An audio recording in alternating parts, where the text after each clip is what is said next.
Hey, what's up, everybody? Bro Trio here, and Pokemon Scarlet and Violet, the Teal Mask DLC is now out and available. And I straight up no-lifed this one. Like, I dove right into this and beat the hell out of it. I didn't actually 100% it yet, because there's some of the stupidest, most time-consuming side quests I don't want to do. But, overall, it was okay. Like, I mean, you're paying $30 for both sets of DLC. It took me about 2 days to beat. I would say that's probably worth $15. Roughly about 10 hours of content, give or take. Maybe, I don't know. That's without doing all the nasty side quests. Yeah. Yeah, well, so the nasty side quests, one might be kind of cool. There's like these like high-ranking Pokemon trainers that you gotta find like 7 of them to beat. I just didn't feel like going and finding them. And then one is just stupid because this guy's just like, hey, give me $1 million. And I don't have $1 million. I have 100,000. And he's like, oh, great. Give me 900,000 more. I was like, ugh, I'm not doing this. I'll look up and see if it's worth it, but it's not. You get like a Psyduck for it or something? Or probably something stupid. I don't know. But the Teal Mask.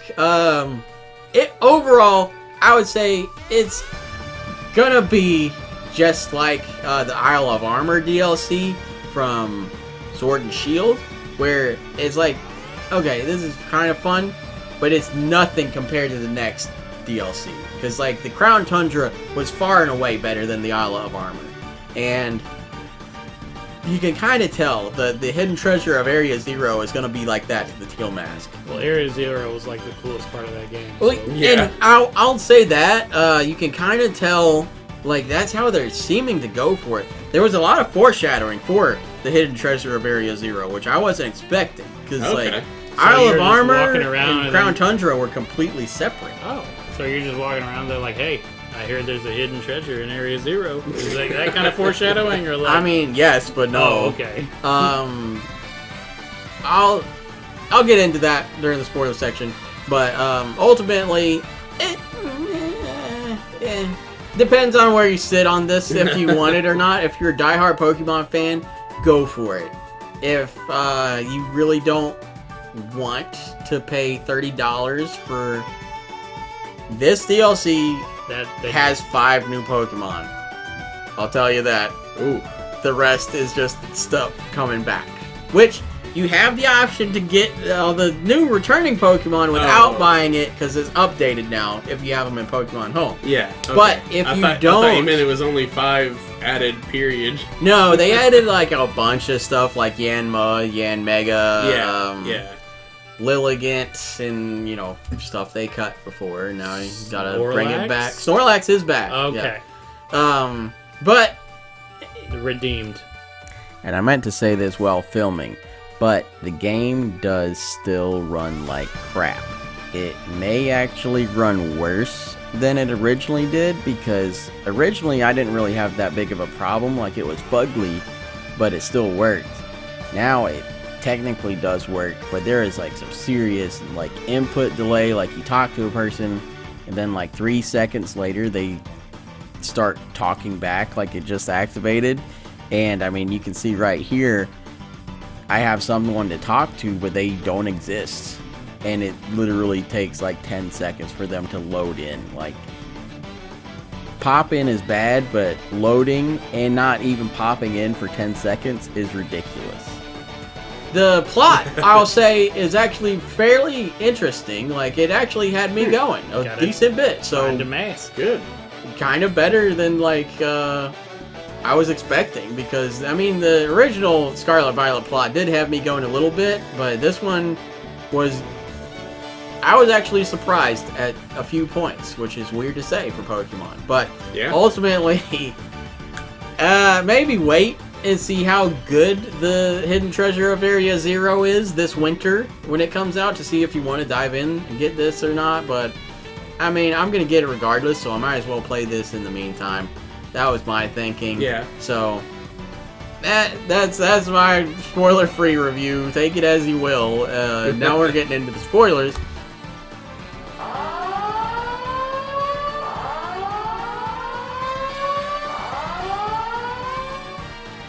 So, Teal Mask story, I actually liked a lot. Like, you have the two main kids.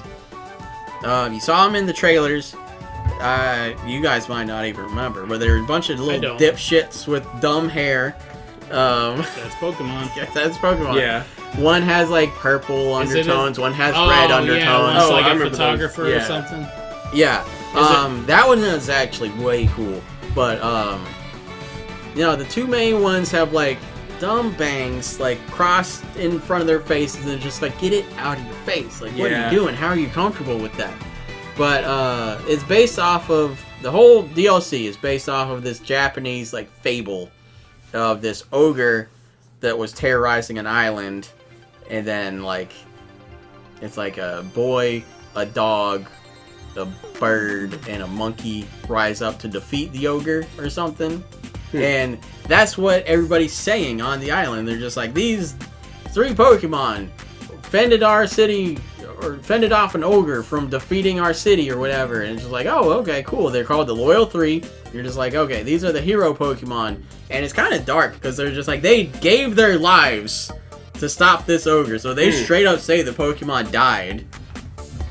And then you go to a festival and everybody's like, got masks on and stuff, celebrating like the Pokemon. And then you see a weirdo Pokemon with a mask on, and I think you're supposed to think it's a child or something, but it's obviously a Pokemon. But because like they say something like that in the dialogue, but hey, it's a kid. Yeah, and it's just the old man dressed as a kid again. No, it's Ogerpon, the ogre Pokemon, who's actually like way cuter than you think because it's hiding behind the mask. But basically, you can see behind the mask. Yeah, that's very rare for a Pokemon. I know. It kind of looks like a Pumpkaboo, which is weird. But it's actually a pretty cute Pokemon. And it turns out it's very meek and shy and everything, and like you're all nice to it because you're the protagonist. And then there's a kid boy and a teen girl that are the main kids. Teen girl's mean and like spunky and kind of awesome. I really liked her. The little boy is like meek and shy and kind of like selfish. But that was interesting. He is obsessed with Ogerpon, and like the ogre in the stories is like, yeah, I side with the ogre. Ogre was in the right. He sounds awesome. Oh wow. Yeah, and then so he wants to destroy a city? No, he just thinks it sounds cool. But then you actually like see Ogerpon and everything, and then the girl does too, and then it gets startled and drops its mask and runs away. So then you have its mask, and then she's just like, "Oh, that was the Pokemon? That wasn't a kid?" Then she's like, "Don't tell Harry, because he's obsessed with the." His name's not Harry, but the Green Goblin reference. But because it's Green Ogre. I understand. But because he's obsessed with it, she's like, he's gonna get mad and be more obsessed with it if we tell him we saw it. And then it like chipped its mask or something. So it turns out her grandpa like is ancestors of the mask man that made the masks or something. So you take it back to him to fix. Then he's just like, y'all young and sit down. Let me tell you the real story. And then it turns out Ogerpon was the hero, and the dog, bird, and monkey were the villains. Because they were coming to like terrorize the town or something. And then they steal Ogerpon's mask, so he got 4 masks. And then Ogerpon's just like, I'm gonna go murder them, and then he does. Jesus. And then basically it flashes forward. I don't know what the hell happened, but little boy gets all pissed off that you saw it and lied to him about seeing it. And then somehow the dog, bird, and monkey come back to life. I don't really know how. I missed it. Revive? No, it wasn't. But then you get introduced to Okie Dokie Monkey Dory and Pheasantipity. What was that last one? Pheasantipity. Oh my god. Fun facts. I forgot those were the names. Pheasantipity is the first poison fairy Pokemon. Oh. But cool, because if you don't remember seeing them, the dog, monkey, and bird are all red, blue, and green, respectively. Opposite order. But they aren't grass, water, or fire type, which is cool. But they steal masks of Ogerpon that lets him change into a type, which is they steal like the water mask, the fire mask, and the rock mask. And then the teal mask is grass. But, so then you go fight them. It's basically Titan battles, and then after post-game you can go catch them. And then you take them all out, and then basically throughout the whole thing, you're either fighting the teen girl or the boy in Pokemon battles the whole time. They're just like, hey, we got here, let's fight. And then it's just like, oh, well, before you fight, let's do this. Let me fight before you fight her. And you're just fighting them over and over again, but their team just keeps evolving. Like, it's the weird thing. Like, everything's like level 60, but it's just like, bro, why do you have a Sentret at level 60? Like, it takes him 3 fights to get a Furret. Like, I don't know. They treat it like beginning game, but everything's leveled like end game. It's very odd. I wonder if it levels with you. It doesn't. I don't think so. The last one didn't. But, yeah, so then you get to the end, and he's just like, well, I'm glad we helped out Ogerpon, but I want him. Because Ogerpon's was like, I want to go with you. And then he's like, no, I want you to go with me. And then he's like, we're going to fight. And winner gets Ogerpon. And then, of course, you beat him. And then he's all pissy and walks away because he doesn't win. And it's like, these were your terms, you said. Yeah. You saw my level 97 Masquerada. Like, you knew the outcome of this. Like, but I beat him, and I got Ogerpon, and then I got all the other new ones, and that was kind of cool. And then it just, like, credits roll, and then it shows the little boy in his room back at Blueberry Academy, which is going to be the school in the next DLC. And he's just like all shaking his head. He's like, I'm so mad that I lost. He's like, I'll show you what strength is, Daniel, next time. And then he puts his hair up, and then it says to be continued. And it's like, oh, okay, whatever. Huh. Okay. Yeah. So kind of cool that it's Yeah. like setting him up to be something like worthwhile, maybe. We'll see how it plays out. But Girl with the Camera was a really cool one because she's dressed. She looks exactly like, what's his name, the Diamond Man from Pokemon Legends Arceus. Oh, okay. Like, she's literally a descendant of his. Oh. And this is the weird part. Her side quests makes you play Pokemon Legends Arceus in a way. Oh. Like, it's half that, half Pokemon Snap. Like, you're not throwing Pokeballs or anything. You're just walking around and taking pictures. But then it plays, like, the Heartwood song from Legends Arceus while you're walking around taking pictures. And then you find an Ursaluna, which now has a new form, and is way less derpy in this one. Yeah. It's really cool, because it's the Blood Moon Beast. It only comes out that's in a cool Foggy name, Nights. too. That's a Bloodborne boss. It's a Blood Moon themed Ursaluna. So instead of having like the dumb cloud eyebrows, it's now got like half coated like mud face and cement with like a mud scouter that kind of, it sounds dumb, but it looks cool. Like, it just looks like a big old muddy bear. But it has a new move called like Blood Moon Rage or something. It's a very strong normal type move. But kind of cool to see a Pokemon Legends Pokemon already getting a new redesign. Yeah. That Yeah. a lot of people didn't really care for the main one anyway. So like, them bettering that sooner the better, I guess. But it was just odd. And then that's it for the quest. That's it. That's all you get. And then you got the other new Pokemon like Diplin. Like, I already don't like that name. why do we need a new Applin line? Oh, Like, that. so now you got Applin, Flapple, Dumplin, whatever the pie one's Yeah. name, and then Diplin. Diplin is now a candy apple with 2 worms in it. And it does have a cool ability. Like, you start off, it's got syrup soak or something. God, Dipling. And it lowers the evasiveness of the Pokemon right from the jump, similar to, like, Intimidate. Oh, cool. But it also has a cool move. It's grass type. It's like Syrup Spit or something. You spit syrup on them. And then, for 3 turns, every time that Pokemon goes, it's going to lose speed. So that's kind of cool. It is pretty cool. I'm going to mess up saying this, but Poltergeist and Sinistra,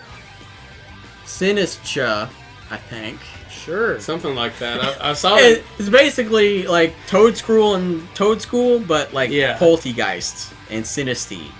Because it says they're not related to them.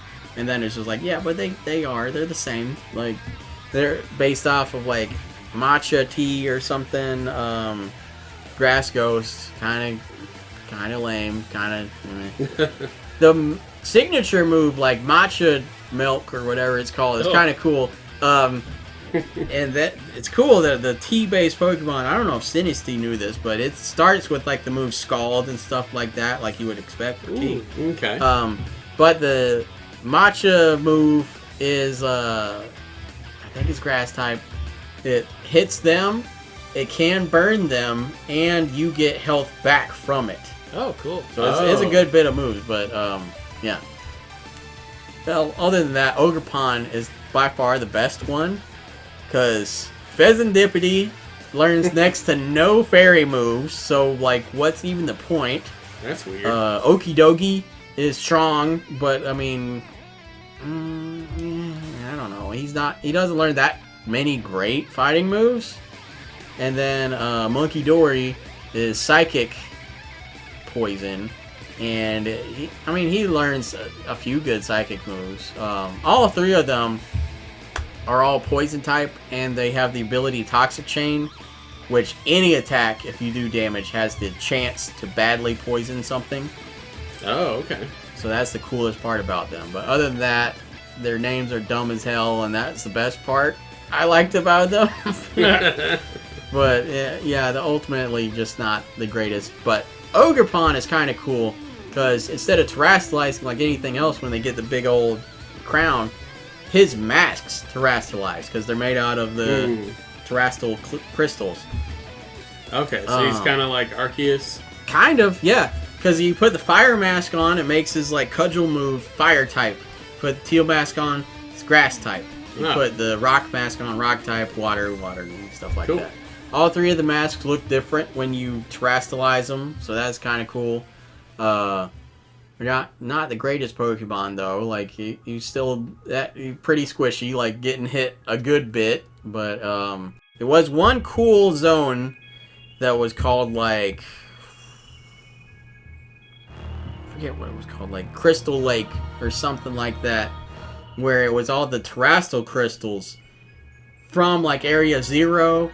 And like you could see like Glimlets and Glimmorras all over the place, and it was kind of playing like Area 0-esque music. Ooh. Okay. So that, I think, is hinting a lot more towards Hidden Treasure of Area 0. And of course you have the one lady wearing the terrestrial earrings, and she just straight up shows you at the beginning of this. She's just like, oh, you have a Violet book? Let me show you the real one that doesn't have words redacted. And then she's just like, yeah, that World Turtle is now Terraphagos, the terrestrial Pokemon, and Heath, the scientist or whatever, saw this, and basically that. And so, like I said, Hidden Treasure of Area 0 is probably still going to be the main one. Weirdly enough, all the Pokemon that are available to transfer to Pokemon Scarlet and Violet still didn't get Pokédex entries. Which is weird. Like, especially 2 that were introduced into it. Like, Walking Wake and Iron Leaves, the Suicune and Virizion Paradox forms still aren't in the Pokédex. Like, why? I don't understand it. Guess they forgot. It's very weird. But I would give it about a, like, probably 6 or 7. I'm gonna go with a 6. About to say, Like, it can't be as good as Armor. Like, not the greatest ever. I didn't hate it, but I don't think I'm gonna go to Kitakami anytime soon. Like, I might go and see if it's worth doing the masked ogre trainer fights or the giving dipshit $1 million. But other than that, I'm done. Like, 5 Pokemon. I mean, come on. Give me at least 10 new Pokemon. Man, after you give him $1 million, he gives you a special Gimmighoul that needs a different type of Gimmighoul coin. Oh my god. That would be so bad. And you have to go collect them. So you didn't have, like, the stakes in the ground? I was hoping that was... No stakes, no nothing. I was hoping that was going to tie back into those 3 weird ones. Yeah, like, they get big, and you fight them like Titan Pokemon, but it's not like they ate Herba Mystica or anything. They're just like, yeah, it's big now. Beat its ass! And then that's what you do. Okay. Yeah, that was it. It was short and medium sweet. Semi-sweet chocolate was the game. That was it. But let me know if you played Teal Mask and you loved it, or if you hated it. Do you like Sinistcha or whatever the its name is, the stupid T Pokemon, or Ogerpon? Who's your favorite out of the new ones? Let us know, and stay tuned to Bro Trio for more content.